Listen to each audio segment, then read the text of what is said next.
Hello and welcome back to another bite-size event video for Final Fantasy XIV's Moonfire Faire 2020. This in-game event will start today, the 12th of August, all the way from 8 AM, all the way until Wednesday, the 26th of August at 2:59 PM GMT. You can actually take part in this event then if you go to the NPC Moyoru inside the Limsa upper decks. You can just simply teleport to Limsa and use the mini Aetheryte to come to the upper decks via the aft castle teleport, and you'll be able to pick up the FFXIV Faire quest from level 30 onwards. I won't spoil what the storyline is about this time around. I'll let you enjoy the storyline, or alternatively you can watch my long playthrough that I've also done today of this exact same event, which has obviously got spoilers in it. However, this time around we're just going to simply go to the event and show you what you need to do. So you need to go over to Costa del Sol and pick up the associated quests. Eventually you will reach the point where it requires you to do a FFXIV Faire, which is actually a fate event. During this fate you actually have two dance moves. Basically, when you approach the fate, you need to level sync into it with the actual join fate button. So once you press the join fate button, your action bars are replaced by two buttons. One's invigorating and one is enkindling dance. These dances will do exactly what they say. Essentially, you'll be helping a targeted bombling fight against a targeted shark. What you need to do is target the bombling at all points and avoid AoEs on the floor, whilst staying in melee range as much as possible to enkindle it as much as possible. It turns out that enkindling the actual bombling, as in lighting it up, empowering it, and spamming this throughout, actually increases the damage it does to the shark, also reducing the amount of time that needs to be waited for the fate to complete, and also increases the amount of progression that you have towards gold rating on the fate's completion.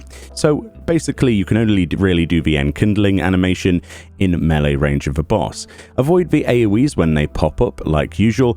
And there's also the second button. The second action button is actually a heal. It's called Invigorating. Basically, a lot of people will be spamming this. It won't really do much because the boss probably won't actually lose much of its health. The bombling you're trying to keep alive, basically, but you're mostly looking to actually go into melee range once the AoEs fade to enkindle it. That's the best way of you getting progress towards your fate completion. The reason I say this is this morning I tested standing at range and actually just healing it, and it wasn't enough on that alone to actually give me enough credit to give me any kind of rewards afterwards. So enkindle as much as possible in melee range and then move out of the AoEs. If you get gold rating on the fate, you actually get 15 of the tokens, which is what you need. Essentially you need to do this twice, so you might as well stay here and do the fate. So it turns out they don't actually give you the armor in a chest or anything this time. The only thing you get directly instantly for completing the first quest is the Flame Dance emote itself. So basically you will need 30 of these tokens. Complete the event twice, getting gold rating gives you 15, so 2 of those will give you enough items to exchange for the hat, the chest, the arms, the pareo, and the sandals, along with that beautiful housing item. So that's basically the event in a nutshell. Obviously, I would advise watching the cutscenes yourself, or if you don't want to do that, you can always check out my other video, like I say. It's quite fun, and yeah, we had a bit of a laugh during it. The housing item then, let's preview that whilst we're here. This is actually a really cool item. I've wanted this. This is the balloon stand. I think it's called the water bomb stand. There you go. So all of those little bomblings are actually water bombs.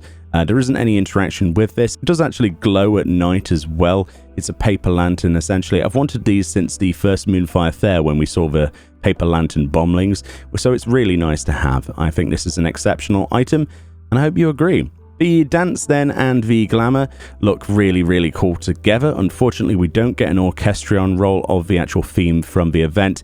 I really did like the Hawaiian music they had, but unfortunately we can't get that in the game currently, which is a real shame.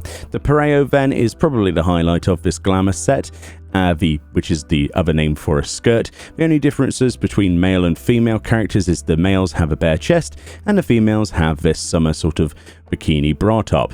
And that's about it. It's fully dyeable, so you can dye even the straw and all of the beads on the thing there, and the chest piece and the skirt separately. And I think they look really good in a range of different colors here. We're just showing off basic RGB colors. But yeah, in general, I'm happy with the event. I'm interested to know what you think about this event. Did you enjoy the hilarity? let me know below, and I'll see you all next time.